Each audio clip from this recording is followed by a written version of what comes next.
Hello student, आप सभी का इस टॉपर्स बैच में एक बार फिर से स्वागत है। उम्मीद करते हैं आप सभी अच्छे होंगे और अपनी पढ़ाई कर रहे होंगे। तो जैसा कि आप लोगों को थंबनेल के माध्यम से पता चल ही गया होगा कि आज हम लोग क्या पढ़ने वाले हैं। तो आज हम लोग पढ़ने वाले हिंदी साहित्य का या हिंदी गद्य साहित्य का इतिहास पढ़ेंगे और प्रमुख विधाएं पढ़ेंगे। तो आप लोगों को नहीं पता होगा कि विधाएं क्या होती हैं, तो आप लोग इस क्लास को पूरी करिए, उसके बाद समझ में आ जाएगा। तो हम लोग देखते हैं, जैसा कि हिंदी को दो पार्ट में बांटा गया है। ग्रामर पोर्शन को छोड़ दें तो व्याकरण हम लोग छोड़ देते हैं, तो हम लोग क्या पढ़ेंगे। एक तो हम लोग पढ़ते हैं गद्य और दूसरा क्या आता है, पद्य, जिसे आप लोग काव्य बोलते हो, जिसमें सूरदास, तुलसीदास, रसखान ये सब जो कवि होते हैं। गद्य में हम जो लेखक के द्वारा कहानी या नाटक लिखी जाती है उसके बारे में पढ़ते हैं। और पद्य में हम लोग क्या पढ़ते हैं, पद्य में हम लोग काव्य जिसे आप लोग बोलते हैं, काव्य में हम लोग क्या पढ़ते हैं, काव्य में हम लोग जो कवियों के द्वारा लिखा जाता है उसके बारे में पढ़ते हैं। तो उम्मीद करते हैं आप लोग गद्य और पद्य समझ गए होंगे। तो हम लोग अभी गद्य के बारे में पढ़ रहे हैं, इसके बाद हम लोग पद्य के बारे में पढ़ेंगे। तो गद्य में हम लोगों का पहला चैप्टर क्या है, ध्यान दीजिए। पहला चैप्टर हम लोगों का है गद्य में मित्रता। पहला चैप्टर क्या है, मित्रता, जिसके लेखक कौन है, आचार्य रामचंद्र शुक्ल हैं। तो उम्मीद करते हैं समझ गए होंगे। यदि आप लोग अभी तक रामचंद्र शुक्ल की जीवन परिचय नहीं लिखे हैं तो आप लोग चैनल पर जाकर आचार्य रामचंद्र शुक्ल का जीवन परिचय लिख लीजिए। उसके बाद ध्यान दीजिए, यदि आप लोगों ने अभी तक वीडियो को लाइक नहीं किया है, वीडियो को लाइक कर दीजिए और चैनल पर नए हैं तो सब्सक्राइब करके इस टॉपर्स बैच में जुड़ जाइए। इस टॉपर्स बैच आपको ज़रूर टॉपर्स बनाएगा, क्योंकि इसमें हम लोग बड़ी शिद्दत के साथ सभी विषयों को कंप्लीट कर रहे हैं। जैसा कि आप लोगों की जानकारी के लिए बता दें, इंग्लिश की कंप्लीट क्लास हो चुकी है। चाहे पैसेज हो, चाहे क्वेश्चन आंसर हो, चाहे लॉन्ग क्वेश्चन हो, सब कुछ पहले चैप्टर का आ लेटर टू गॉड का कंप्लीट हो गया है। उसके बाद हम लोग हिंदी का भी एक चैप्टर पढ़ लिए हैं। हम लोग इसमें क्या बोलते हैं, जीवन परिचय तो पढ़ ही चुके हैं। उसके बाद एसएसटी में भी पहला चैप्टर कंप्लीट हो गया है। तो अभी तक आप लोगों ने इन विषयों को नहीं देखा है, इन सब्जेक्ट को नहीं देखे हैं, तो जाकर इन सभी पाठों को देख लीजिए। उसके बाद क्लास कंटिन्यू करते रहिए। तो आज हम लोग पढ़ेंगे गद्य खंड, मतलब पहला खंड पढ़ेंगे गद्य जिसे बोलते हैं आप लोग। तो पहला क्वेश्चन क्या लिखेंगे, आप लोग हेडिंग बना लीजिएगा, गद्य व पद्य में अंतर। यहीं से आप लोगों को पता चल जाएगा गद्य और पद्य होता क्या है। गद्य और पद्य में अंतर, ध्यान दीजिए। गद्य और पद्य की विषय वस्तु, भाषा शैली, भाषा शैली मतलब लैंग्वेज, भाषा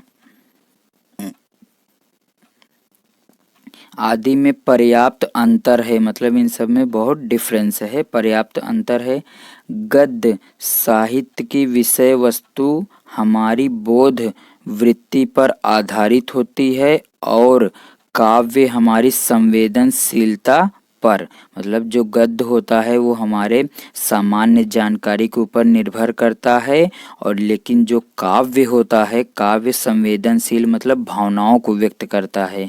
जिसे ध्यान दीजिए, विषय अधिकांशतः वही होते हैं जिनके बारे में हम अधिक सोचते हैं। कौन, गद्य, ये गद्य के बारे में बता रहा है।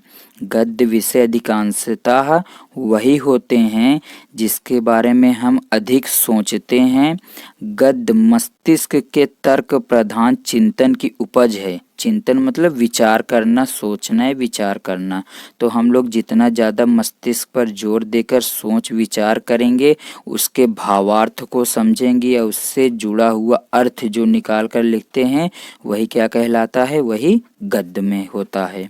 आगे ध्यान दीजिए, इसके मुख्य विषय हमारे दैनिक कार्यकलाप, दैनिक क्रियाकलाप या दैनिक कार्यकलाप मतलब जो रोज डेली का करना होता है, ज्ञान विज्ञान तथा कथा वर्णन व्याख्या आदि हैं, मतलब जो हम लोग डेली लाइफ में करते हैं दिनचर्या में। संक्षेप में शॉर्ट फॉर्म में क्या कहें, काव्य का संसार बहुत कुछ काल्पनिक है। काव्य जो होता है वो बहुत कुछ काल्पनिक होता है। कहने मतलब उसमें जो कवि जिस भावनाओं को व्यक्त करना चाहता है हमें उस तरीकों को लिखना पड़ता है, किंतु गद्य का व्यवहारिक है। लेकिन जो गद्य का है रूप वो कैसा है, व्यवहारिक है, जो हम लोग अपने रोज की दिनचर्या में देखते रहते हैं आस पड़ोस। जब आप लोग पहला चैप्टर पढ़ेंगे मित्रता, जब पहला चैप्टर कौन सा पढ़ेंगे, मित्रता, तो आप लोगों को इसमें मित्रता के बारे में सारी जानकारी मिल जाएगी। तो आप लोग वहाँ से समझ जाएंगे गद्य होता क्या है। उम्मीद करते हैं आप लोग इसे लिख लिए होंगे। दूसरा क्वेश्चन लिखिए, ध्यान दीजिए। दूसरा क्वेश्चन क्या है, वर्तमान हिंदी भाषा किस बोली का साहित्यिक रूप है। आप लोग याद रखिए ये सब वन लाइनर का काम करेंगे। कहने मतलब ये सब आप लोगों का बहुविकल्पी में काम आएंगे। किस में काम आएंगे, ये सब बहुविकल्पी में काम आएंगे, जो कि आप लोगों का 20 नंबर का आता है। और आप लोग ऐसे पढ़ते रहिए, धीरे धीरे याद हो जाएगा। तो ध्यान देते हैं क्या है, दूसरा नंबर क्वेश्चन लिखिए। साथ ही साथ में कॉपी और पेन लेकर लिखते रहिए, नोट्स बनाते रहिए। वर्तमान हिंदी भाषा किस बोली का साहित्यिक रूप है। डायरेक्ट क्वेश्चन पूछेगा, 4 ऑप्शन दे देगा। तो वर्तमान हिंदी किस भाषा की है, खड़ी बोली का साहित्यिक रूप है। तीसरा क्वेश्चन ध्यान दीजिए। तीसरा क्वेश्चन क्या है, तीसरा क्वेश्चन बहुत ही इम्पोर्टेंट है। तीसरा क्वेश्चन वेरी वेरी इम्पॉर्टेंट है। आप लोग इसे ज़रूर से ज़रूर पूरा याद कर लीजिएगा, क्योंकि एक क्वेश्चन मिलना तय है, फिक्स है यहाँ से। ध्यान दीजिए, तीसरा क्वेश्चन क्या है, हिंदी गद्य साहित्य के विकास का विभाजन उनके काल के अनुसार कीजिए, मतलब उनके समय के अनुसार कीजिए। तो ध्यान दीजिए क्या है यहाँ पर, आप लोग ए नंबर लिखिए, आर नंबर कुछ भी लिख लीजिए, ABCD या 1-2 नंबर। पहला क्या है, पूर्व भारतेंदु युग अथवा प्राचीन युग कब से कब तक, 13वीं शताब्दी से सन 1868 ईस्वी तक। तो आप लोग डायरेक्ट ये क्वेश्चन पूछेगा, ध्यान दीजिएगा, डायरेक्ट ये क्वेश्चन पूछेगा यहाँ पर, ध्यान दीजिए। दूसरा क्वेश्चन है भारतेंदु युग कब से कब तक चला था, तो क्या बताएंगे, 1868 ईस्वी से 1900 ईस्वी तक। भारतेंदु युग कब से कब तक चला था, 1868 ईस्वी से 1900 ईस्वी तक। आगे क्या है, द्विवेदी युग कब से कब तक चला था, द्विवेदी युग चला था 1900 से 1922 तक। 1900 से 1922 तक। देखिए यहाँ पर 1868 से 1900, 1900 से 1922 तक। तो यहाँ पर क्या हो जाएगा, भारतेंदु युग 1868 ईस्वी से 1900 ईस्वी तक। और उसके बाद क्या है, द्विवेदी युग 1900 से 1922 ईस्वी तक। उसके बाद क्या है, शुक्ल युग या छायावादी युग। शुक्ल युग को ही क्या बोलते हैं, शुक्ल युग को ही बोलते हैं छायावादी युग।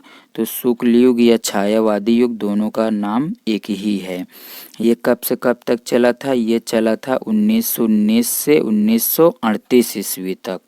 1919 से 1938 ईस्वी तक चला था। उसके बाद क्या है, शुक्लोत्तर युग। शुक्लोत्तर युग को क्या कहते हैं, शुक्लोत्तर युग को कहते हैं छायावादोत्तर युग। ये कब से कब तक चला था, ये चला था 1938 से 1947 ईस्वी तक, मतलब आज़ादी तक। 1947 में देश आज़ाद हुआ था ना, तब तक चला था। उसके बाद कौन सा युग चला, स्वतंत्रोत्तर युग। स्वतंत्रोत्तर युग कब से कब तक चला था, 1947 से अब तक, मतलब अभी तक जब हम लोग अंग्रेजों की गुलामी से आज़ाद हो गए थे, तो स्वतंत्र हो गए थे, तो उसके बाद ही ये युग चल रहा है, स्वतंत्र युग। उम्मीद करते हैं आप लोगों को समझ में आ गया होगा। इन पूरे पॉइंट को, इस पूरे पॉइंट को आप लोग नोट कर लीजिए और खूब बढ़िया से याद कर लीजिए, बहुत इम्पॉर्टेंट है। चौथा नंबर क्वेश्चन देखते हैं क्या है। चौथा नंबर क्वेश्चन ध्यान दीजिए, हिंदी का पहला ग्रंथ कौन सा है। One liner question, very very important. ध्यान दीजिए, हिंदी का पहला ग्रंथ कौन सा है, तो क्या बताएंगे, देवसेन द्वारा रचित, मतलब लिखित, देवसेन द्वारा, ये देवसेन नाम है, देवसेन द्वारा लिखित श्रावकाचार हिंदी का पहला ग्रंथ है। कौन सा है? श्रावकाचार, इस नाम को याद रखिएगा, हिंदी का पहला ग्रंथ है। 5वां नंबर क्वेश्चन क्या लिखेंगे? आचार्य रामचंद्र शुक्ल ने खड़ी बोली गद्य का प्रारंभ कौन सी कृति से माना है? किसकी बात कर रहा है? आचार्य रामचंद्र शुक्ल, जो पहले चैप्टर के लेखक भी हैं। तो क्या हो जाएगा यहाँ पर? खड़ी बोली गद्य का प्रारंभ कौन सी कृति से माना है? क्या बताएंगे? आचार्य रामचंद्र शुक्ल ने खड़ी बोली गद्य का प्रारंभ अकबर के दरबारी कवि, कौन थे ये? अकबर के दरबारी कवि गंग द्वारा लिखित चंद छंद वर्णन की महिमा से माना है। और मोस्ट इम्पॉर्टेंट है, ध्यान दीजिएगा। क्या पूछेगा यहाँ पर? ये पूछेगा कि चंद छंद वर्णन की महिमा के रचनाकार कौन है, इसे किसने लिखा है? तो क्या बताएंगे? कवि गंग, ये लेखक हैं इसके। किसके लेखक हैं? चंद छंद वर्णन की महिमा। तो चंद छंद वर्णन की महिमा के लेखक कौन हैं? कवि गंग। या पूछ ले कवि गंग द्वारा लिखित गई रचना का नाम बताइए, तो क्या बताएंगे? चंद छंद वर्णन की महिमा। तो उम्मीद करते हैं आप लोग समझ गए होंगे। ध्यान दीजिए, साथ ही साथ लिखते रहिए, बहुत ही इम्पोर्टेंट टॉपिक चल रहा है, आप लोग इसे इग्नोर मत करिएगा। 6वां नंबर क्वेश्चन क्या है? हिंदी गद्य के विकास में समाचार पत्रों की क्या भूमिका है, स्पष्ट कीजिए। मतलब जब गद्य का विकास हो रहा था, लिखी जा रही थी कहानियाँ या नाटक, तो उसमें समाचार पत्रों की क्या भूमिका थी? तो आप लोग इसे लिखिएगा मत, केवल पढ़ लीजिएगा, मैं जो पॉइंट बताऊंगा केवल उसे लिख लीजिएगा। तो हिंदी गद्य के विकास में, ध्यान दीजिए, हिंदी गद्य के विकास में समाचार पत्रों ने महत्वपूर्ण भूमिका अदा की या महत्वपूर्ण भूमिका निभाई थी। समाचार पत्र हिंदी साहित्य की प्रत्येक विधा के बारे में अपने दृष्टिकोण प्रस्तुत कर इनका प्रचार करते हैं। अब यहाँ पर ध्यान दीजिए, एक शब्द आया है विधा। क्या होता है विधा? ध्यान दीजिए, विधा मतलब होता क्या है? देखिए विधा क्या होता है। तो विधा किसे बोलते हैं? जिसमें हम लोग कहानी, तो आप लोग जानते होंगे कहानी हो गया, और क्या हो गया? कहानी हो गया, नाटक हो गया, ठीक, और एकांकी हो गया। क्या बोल सकते हैं? एकांकी हो गया। और क्या हो जाएगा? एकांकी हो गया, नाटक हो गया, और क्या बोल सकते हैं? उपन्यास। क्या बोल सकते हैं? उपन्यास हो गया। ये सब जो होते हैं, इन्हीं सब को क्या बोलते हैं? विधा बोलते हैं। तो इन्हीं सब चीज़ों के बारे में हम लोगों को पढ़ना है। तो ध्यान दीजिए, क्या है? विधा के बारे में दृष्टिकोण प्रस्तुत कर इनका प्रचार करते हैं, मतलब समाचार माध्यमों से, समाचार पत्र माध्यमों से। सर्वप्रथम दैनिक समाचार पत्र समाचार सुधा वर्षण तथा उत्तर प्रदेश से प्रसारित पहला समाचार पत्र बनारस अखबार माना गया है। अब इसके बाद आप लोग यहाँ से लिखिएगा, यहाँ से हिंदी का सर्वप्रथम साप्ताहिक समाचार पत्र उद्दंत मार्तंड कोलकाता से प्रकाशित हुआ था।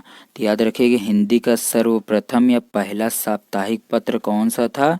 उद्दंत मार्तंड। वो कहाँ से प्रकाशित होता था? कोलकाता से प्रकाशित होता था। तो आप लोग ये पॉइंट लिख लीजिएगा। आगे ध्यान दीजिए, 7 नंबर क्वेश्चन क्या है? 7वां नंबर क्वेश्चन क्या है? बहुत ही इम्पोर्टेंट है। भारतेंदु युग की भाषा शैली पर प्रकाश डालिए। भारतेंदु युग की भाषा शैली पर प्रकाश डालिए। तो यहाँ पर केवल आप लोग एक पॉइंट बनाइएगा, क्या? भारतेंदु युग में लेखकों ने पूर्ववर्ती लेखकों की एकांगिता और भाषा संबंधी दोषों से बचते हुए, पूर्ववर्ती मतलब जो पहले लिखते थे, भारतेंदु युग के पहले लिखने वाले, तो दोषों से बचते हुए हिंदी गद्य का स्वच्छ, संतुलित और श्रेष्ठ रूप सामने रखा है। बस आप लोग केवल इतने लिखिएगा, बस। आगे ध्यान देते हैं, उसके बाद आगे कहाँ से लिखेंगे? आगे यहाँ से लिखिएगा, तद्भव और देशज शब्दों को इनकी भाषा में थे ही इनके अतिरिक्त या इसके अतिरिक्त कहावतें और मुहावरों का प्रयोग भी इन लोगों ने सजीवता प्रदान की है, या इसका प्रयोग भी किया गया है। किसका प्रयोग किया है? कहावतों और मुहावरों का। तो उम्मीद करते हैं समझ गए होंगे। आगे ध्यान दीजिए 8वां नंबर क्वेश्चन क्या है। 8वां नंबर क्वेश्चन है द्विवेदी युग कौन से साहित्यकार के नाम पर पड़ा, इस युग की समय सीमा लिखिए। बहुत ही इम्पोर्टेंट क्वेश्चन है, ध्यान दीजिएगा। तो भारतेंदु युग के पश्चात मतलब बाद, भारतेंदु युग के बाद आचार्य महावीर प्रसाद द्विवेदी के महत्वपूर्ण योगदान के कारण इसका नाम द्विवेदी युग पड़ा। तो द्विवेदी युग का नाम किसके कारण पड़ा? आचार्य महावीर प्रसाद द्विवेदी के नाम पर द्विवेदी युग का नाम पड़ा। इस युग की समय अवधि 1900 से 1922 तक है। अभी लिखवाए थे ना, 1900 से 1922 तक कौन सा युग है? द्विवेदी युग। और द्विवेदी युग के संस्थापक कौन है? आचार्य महावीर प्रसाद द्विवेदी। 3 क्वेश्चन यहाँ से आप लोग याद रखिएगा। आगे बढ़ते हैं। 9 नंबर क्वेश्चन बहुत इंपॉर्टेंट है, ध्यान दीजिए। 9 नंबर क्वेश्चन क्या है? 9 नंबर क्वेश्चन है शुक्ल युग के किन्हीं 5 गद्यकारों के नाम बताइए। शुक्ल युग के किन्हीं 5 गद्यकारों के नाम बताइए, लेखकों के नाम बताइए। तो आप लोग इसे इम्पोर्टेंट मार्क करिएगा यहाँ से और बताइएगा। लिखिए क्या है, 5 गद्यकारों के नाम पूछ रहा है। तो पहला क्या है इसमें?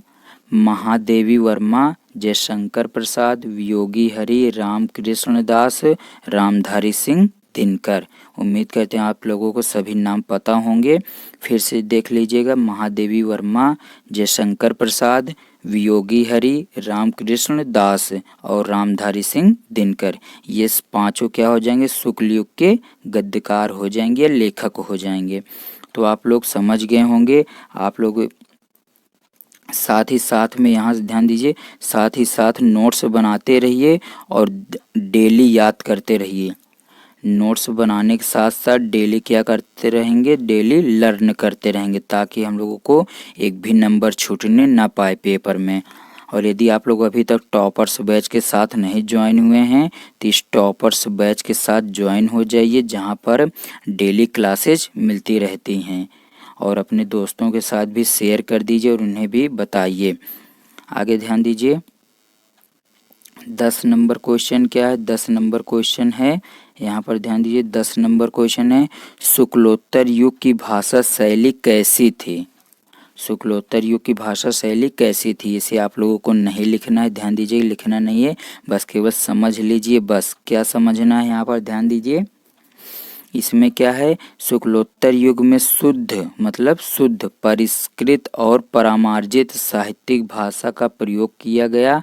इस युग में लोकोक्तियों और मुहावरों एवं तद्भव शब्दों का प्रयोग कर भाषा को सरस और सरल व्यवहारिक रूप प्रदान किया गया।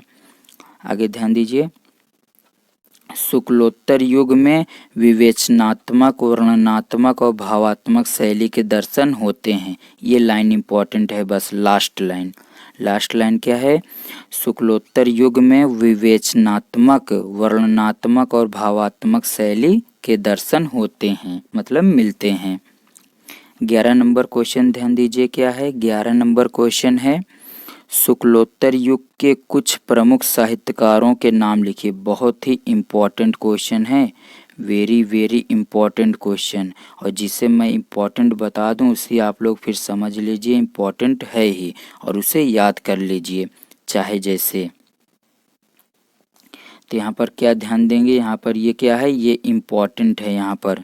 तो यहाँ पर क्या हो जाएगा? ध्यान दीजिए, यहाँ पर इसे हम लोग इम्पोर्टेंट मार्क करके और लिखते हैं क्या? ध्यान दीजिए, शुक्लोत्तर युग के लेखक हमें लिखना है। शुक्लोत्तर युग के कौन कौन से हैं? ध्यान दीजिए, आचार्य रामचंद्र शुक्ल, आचार्य हजारी प्रसाद द्विवेदी, रामधारी सिंह दिनकर, उपेंद्र नाथ अश्क, भगवती चरण वर्मा, अमृतलाल नागर, हरिशंकर परसाई, फणीश्वर नाथ रेणु और धर्मवीर भारती। आप लोगों से एग्जाम में केवल 2 ही पूछता है, मैक्सिमम 2 लेखकों के नाम पूछता है, शुक्लोत्तर युग या द्विवेदी युग, किसी भी युग से। लेकिन आप लोग ये पूरा लिख लीजिए और इसमें से याद कर लीजिएगा, बहुत ही इम्पोर्टेंट है, यहाँ पर ध्यान दीजिए। 12 नंबर क्वेश्चन क्या है? 12 नंबर क्वेश्चन है शुक्ल युग व शुक्लोत्तर युग की भाषा शैली में क्या अंतर था? ये आप लोगों को नहीं लिखना है, ध्यान दीजिए, इसे मैं स्किप कर देता हूँ। जो इम्पोर्टेंट है केवल वही लिखना है। उसके बाद ध्यान दीजिए अगला क्या है? भारतेंदु युग की 5 विशेषताएं लिखिए। आप लोग इसे भी मत लिखिएगा, लेकिन याद कर लीजिएगा, समझ लीजिए बस। भारतेंदु युग की 5 विशेषताएं तो क्या क्या है? ध्यान दीजिए। इस युग में लेखकों ने पूर्ववर्ती लेखकों की एकांकिता भाषा संबंधी दोषों से बचते हुए हिंदी गद्य का स्वच्छ और संतुलित और शिष्ट रूप सामने रखा है। मतलब बहुत अच्छे तरीके से वर्णन किया गया है। भारतेंदु युग का गद्य अत्यंत सजीव है। इस युग के लेखकों ने अपनी भाषा, अपनी जाति और अपने राष्ट्र के उत्थान के लिए बड़ी अकुलाहट थी। मतलब बहुत ज़्यादा व्याकुल होते थे लिखने के लिए, अपने राष्ट्र को उत्थान के लिए, बढ़ाने के लिए। भारतेंदु युग ने नव युग की नई लहर को घर घर पहुंचाने का अथक प्रयास किया था। कहावतों व मुहावरों के प्रयोग से भी इन्होंने भाषा को सजीवता प्रदान की। आप लोग केवल इसे समझ लीजिए बस। आगे बढ़ते हैं और 14 नंबर क्वेश्चन देखते हैं। 14 नंबर क्वेश्चन क्या है? और ये बहुत इम्पॉर्टेंट है, इसे आप लोग ज़रूर लिखिएगा। मैं जितना बताऊं केवल उससे आप लोग लिखते रहिए, साथ ही साथ में इम्पोर्टेंट वाला। उसके बाद देखते हैं आगे क्या है। यहाँ पर ध्यान दीजिए। यहाँ पर है सरस्वती पत्रिका के प्रमुख संपादक का नाम बताइए।